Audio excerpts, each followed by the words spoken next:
नमस्कार. आज आपण नवरात्री स्पेशलमध्ये सांजोरी कशी बनवायची ते पाहणार आहे. ही सांजोरी काही जण नवरात्रीमध्ये 7व्या किंवा काही जण 9व्या माळीला याचा फुलोरा बनवून घालतात. काही जण सांजोरीचा फुलोरा बनवतात तर काही कडकणीचा फुलोरा बनवून घटाला घालत असतात. चला तर मग आज पाहूया आपण सांजोरी कशी बनवायची. तुम्ही ही सांजोरी पाहू शकता. अतिशय टम्म फुगलेली आहे, मस्त खुसखुशीत तयार झालेली आहे. अगदी सोपी रेसिपी आहे, खूप काही अवघड नाही. चला रेसिपीला सुरुवात करूया. पण त्याआधी तुम्ही चॅनलवर नवीन असेल तर चॅनलला सबस्क्राईब करा. तसेच व्हिडिओ जर आवडला तर व्हिडिओला एक लाईक नक्की करा. रेसिपीला सुरुवात करूया. सर्वप्रथम सांजोरी बनवण्यासाठी इथे मी 1 वाटी बारीक रवा घेतला आहे. तुमच्याकडे जर जाड रवा असेल तर तुम्ही एकदा मिक्सरला फिरून तो बारीक करून घ्या. त्यासाठी इथे मी एक जाड बुडाची कढई ठेवली आहे. रवा आपल्याला तूप न टाकता चांगला लालसर असा भाजून घ्यायचा आहे. तुम्ही तूप टाकलं तरी चालेल, पण रवा असा देखील छान भाजतो. परंतु कढई घेताना जाड बुडाची घ्या, म्हणजे रवा लगेच खाली लागणार नाही किंवा जळणार नाही. तुम्ही जर स्टीलची कढई किंवा नॉनस्टिकची कढई घेतली तर तो लगेचच जळेल, रवा आपल्याला चांगला भाजणार नाही. इथं हा रवा आपल्याला चांगला लालसर असा भाजून घ्यायचा आहे मीडियम आचेवर. तुम्ही पाहू शकता रवा आपला इथे छान भाजून झाला आहे. लालसर रंग रव्याला आलेला आहे. रवा छान भाजून झाला आहे. मी गॅस बंद करते आणि एका प्लेटमध्ये काढून घेते. मला इथं 1 वाटी रवा भाजण्यासाठी 4 ते 5 मिनिटाचा वेळ लागला मीडियम आचेवर. आता रवा मी काढून घेते एका ताटामध्ये आणि थंड करून घेते. आता मी गॅसवर एक पातेलं ठेवलं आहे आणि त्यामध्ये आता 1 वाटी इथं मी हा गूळ घेतला आहे. ज्या वाटीने मी रवा मोजून घेतला त्याच वाटीने मी इथं गूळ घेतला आहे. तुम्हाला जर गोड आवडत असेल तुम्ही वाटी फुल भरून घेतली तरी चालेल किंवा त्यापेक्षा जास्त गूळ टाकला तरी चालेल. मी इथं 1 वाटीला थोडासा कमी गूळ घेतला आहे आणि त्याच वाटीने 1 वाटी पाणी आपल्याला यामध्ये टाकायचं आहे आणि गूळ फक्त आपल्याला वितळून घ्यायचा आहे. त्याचा पाक वगैरे तयार करायचं नाही, फक्त वितळून घ्यायचं आहे.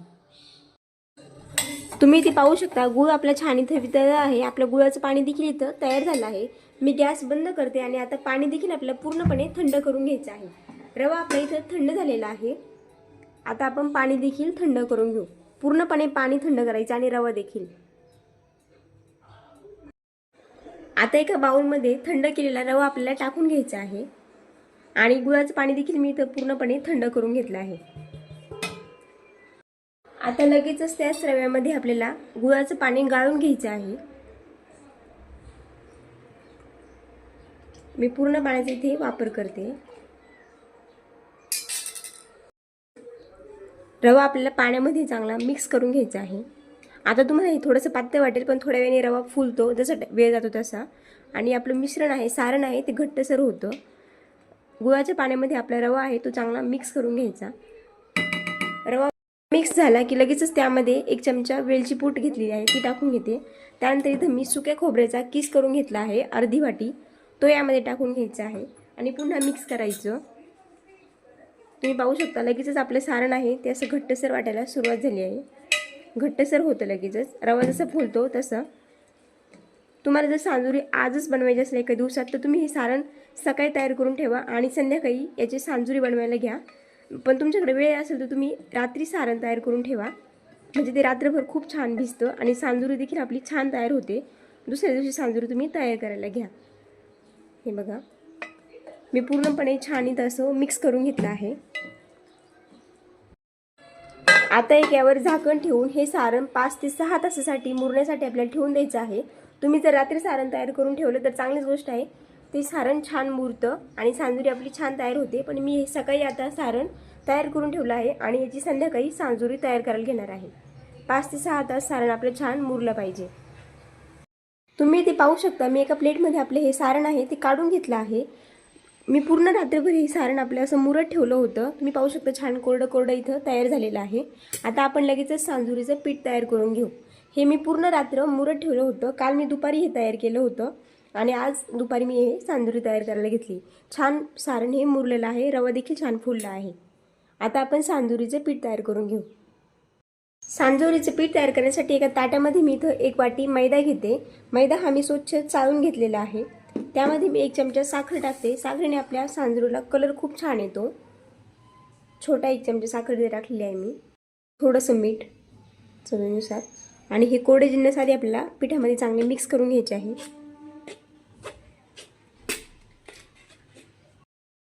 मीठ आणि साखर इथं मी पिठामध्ये छान मिक्स करून घेतलं आहे.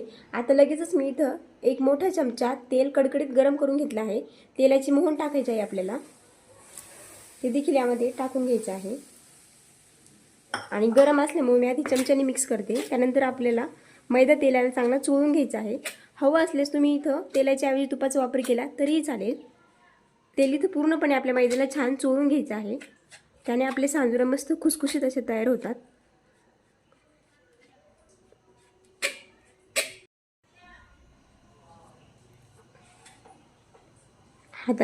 हाताच्या साह्याने छान चोळून घ्यायचं. याची अशी मूठ वळाली पाहिजे आपल्या, म्हणजे आपलं तेल आहे ते छान मैद्याला चोळलं गेलं असं समजायचं. हे बघा. आणि आता थोडं थोडं पाणी टाकून आपल्याला याचा पिठाचा छान गोळा तयार करून घ्यायचा आहे. घट्टसर असं पीठ मळून घ्यायचं आहे. तेलाची मोहन टाकल्यामुळे आपल्याला थोडं थोडंच पाण्याचा वापर करायचा आहे. इथं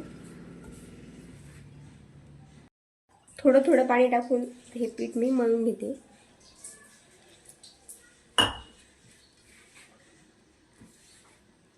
घट्टसर आपलं हे पीठ मळायचं आहे, खूप असं पातळ नाही. आपण करंजीला पीठ मळतो अगदी त्या प्रकारेच हे पीठ मळायचं आहे. हे बघा, तुम्ही ते पाहू शकता. मी छान असं पिठाचा इथं गोळा तयार करून घेतला आहे, पीठ मळून घेतलं आहे. हे बघा, हे फक्त 10 मिनिटासाठी आपल्याला रेस्ट करायला ठेवायचं आहे आणि लगेच आपल्याला सांजुरी तयार करायला घ्यायची आहे. मी एक झाकण ठेवते आणि हे 10 मिनिटासाठी असंच रेस्ट करायला ठेवते. 10 मिनिट इथं मी हे पीठ रेस्ट करायला ठेवलं तर तुम्ही पाहू शकता छान अजून असं मऊसूत इथे पीठ तयार झालं आहे. आता लगेचच आपण सांजुरी लाटून घेऊ. याला मी अजून एकदा थोडंसं छान मळून घेते. मग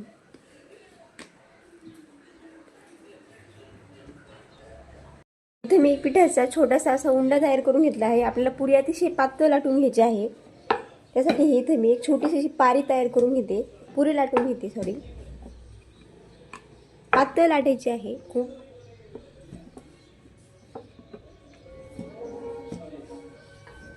मी ती ही पुरी लाटून घेतली आहे. तुम्ही पाहू शकता खूप पातळ लाटलेली आहे ही पुरी मी. याच प्रकारे आपल्याला अजून एक पुरी लाटून घ्यायची आहे, सेम याच साईजची.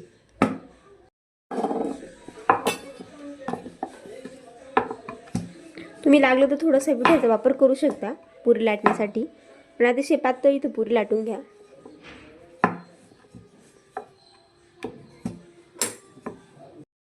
तुम्ही ते पाहू शकता मी 2 पुऱ्या इथे लाटून घेतल्या आहे. एकावर एक पुरी आपल्याला ही ठेवायची आहे. त्यासाठी इथे मी 2 पुऱ्या लाटून घेतल्या.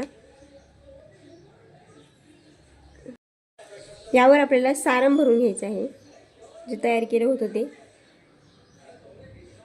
या प्रकारे सारण तुम्ही तुमच्या अंदाजे भरू शकता, तुम्हाला किती पाहिजे ते. त्यानंतर ही दुसरी पुरी आहे ती यावर ठेवायची आणि एका प्लेटीच्या साह्याने, वाटीच्या साह्याने किंवा आपण करंजी करतो तो जो चमचा असतो त्या साह्याने तुम्ही ही पुरी कट करून घेऊ शकता. म्हणजे आपले सांजुरे आहे ते सगळ्या एकाच साईजच्या येतील.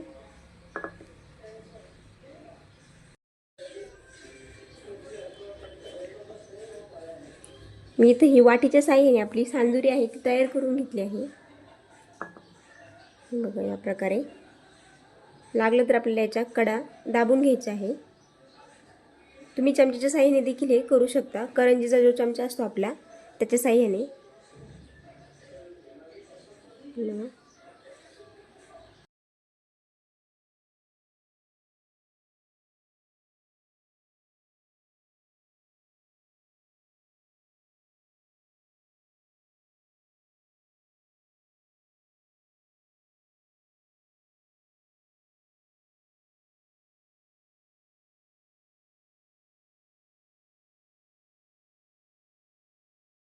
तेल इथं मी मीडियम आचेवर छान गरम करून घेतलं आहे. खूप असं धूर निघेपर्यंत देखील आपल्याला गरम करायचं नाही. आता एक एक करून आपल्या सर्व सांजुरं तेलामध्ये टाकून घ्यायचे आहे आणि छान तळून घ्यायचे आहे दोन्ही बाजूने.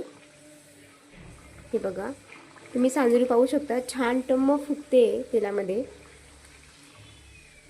खूप हाय फ्लेमवर नाही तळायचे आणि खूप लो फ्लेम देखील नाही.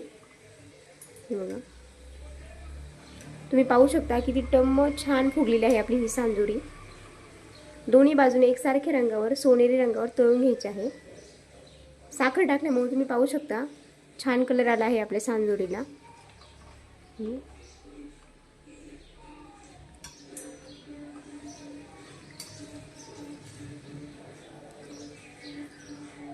हे बघा छान टम्म फुगलेली. हे बघा इथं आपल्या ह्या सर्व सांजुऱ्या मी इथं तळून घेतल्या आहे. तुम्ही पाहू शकता कलर किती छान आला आहे. एकण एक सांजुरी आपली मस्त तळून तयार झाली आहे. अजिबात कुठेही तेलकट दिसत नाहीये. तुम्ही पाहू शकता व्हिडिओमध्ये छान अगदी अशी खुसखुशीत झाली आहे. मी हे बघ व्हिडिओमध्ये तुम्हाला दिसतच असेल. तुम्ही एकदा ही रेसिपी नक्की ट्राय करून बघा. तुम्हाला ही माझी रेसिपी कशी वाटली, आवडली असेल तर व्हिडिओला एक लाईक नक्की करा. तसेच तुमच्या काही प्रतिक्रिया असेल तर ते मला कमेंटमध्ये नक्की कळवा. हे बघा मी तुम्हाला एक सांजुरी आता फोडून दाखवते. बाकीच्या देखील सांजुऱ्या मी याच प्रकारे सगळ्या तळून घेते.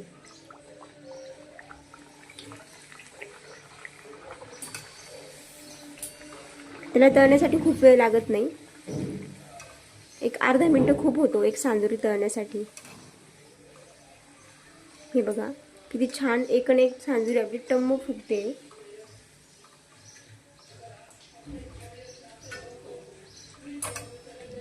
हे एका मी प्लेटमध्ये काढून घेते. हे बघा अजिबात तेलामध्ये कुठेही आपली सांजुरी फुटत नाहीये. तुम्ही बघू शकता मस्त झाली आहे. एकदा या प्रकारे ही सांजुरी नक्की ट्राय करून बघा. हे बघा छान टम्म फुगलेली आहे. मी या प्रकारे आपल्या बाकीच्या सर्व सांजुऱ्या तळून घेते. हे बघा इथं आपल्या ह्या सर्व सांजुऱ्या मी इथं तळून घेतल्या आहे. तुम्ही पाहू शकता कलर किती छान आला आहे. एकण एक सांजुरी आपली मस्त तळून तयार झाली आहे. अजिबात कुठेही तेलकट दिसत नाहीये. तुम्ही पाहू शकता व्हिडिओमध्ये छान अगदी अशी खुसखुशीत झाली आहे. मी हे बघ व्हिडिओमध्ये तुम्हाला दिसतच असेल. तुम्ही एकदा ही रेसिपी नक्की ट्राय करून बघा. तुम्हाला ही माझी रेसिपी कशी वाटली, आवडली असेल तर व्हिडिओला एक लाईक नक्की करा. तसेच तुमच्या काही प्रतिक्रिया असेल तर ते मला कमेंटमध्ये नक्की कळवा.